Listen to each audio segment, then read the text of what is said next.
In a typically black and white way of thinking, pension schemes have been labelled either as defined benefit, DB, or defined contribution, DC. The pendulum of favour has swung from one extreme to the other and back again over the past century, with some hybridisation along the way, generated mainly by the complexities of contracting out. Whatever the modus operandi, the desired outcome of pension saving for most people is a predictable retirement income. If it cannot be a defined benefit, at least the opportunity to target such an outcome should be open. Ostensibly, the rigid framework of pensions tax legislation offers this, by decreeing that pension savers in both DB and DC arrangements shall have the same lifetime allowance, currently £1 million, though nobody is betting against further tinkering in the budget this month.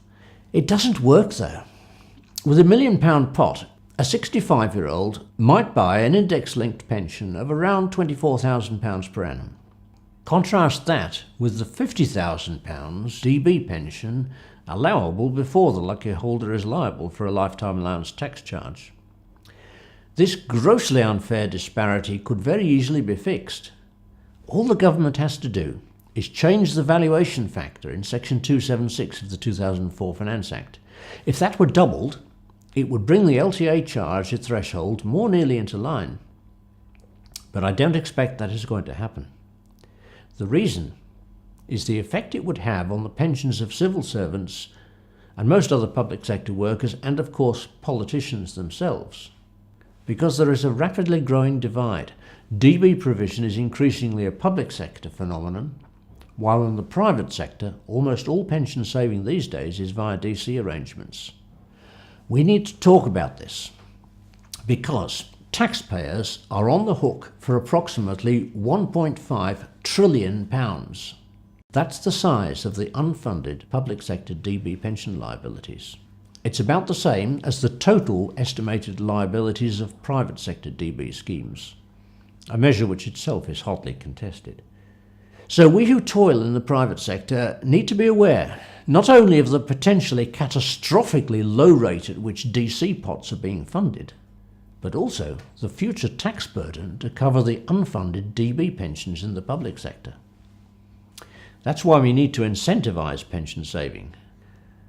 As well as incentivising pension saving, we need to focus on removing disincentives and not creating any more. Some stem from inappropriate application of a one-size-fits-all approach to legislation. Take the bulk transfer rules, for example. They've been a barrier to efficient consolidation of small pots in DC schemes. They've also prevented action to free orphan schemes where the employer and sole trustee no longer exists. The rules were designed for DB schemes. They require an actuarial certificate and a relationship between the transferring and receiving schemes. Finally, the DWP has now come up with concrete proposals to scrap these requirements for transfers between DC schemes. We could go further. Some argue the lifetime allowance should be scrapped for DC saving as a tax on investment performance. Others say the annual allowance is unfair on DB members who may incur a tax charge they cannot avoid. Fairness is a noble objective, but the myriad forms of hybrid scheme present a challenge. Meanwhile, two vitally important government decisions are imminent. One is the response to the automatic enrolment review, expected next month.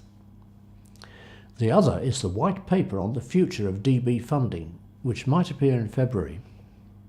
So, will the government be putting up walls or breaking them down? And if they do, how will it affect the view? I'm sure of one thing. If we don't get pension provision on a sustainable footing, I fear for the future.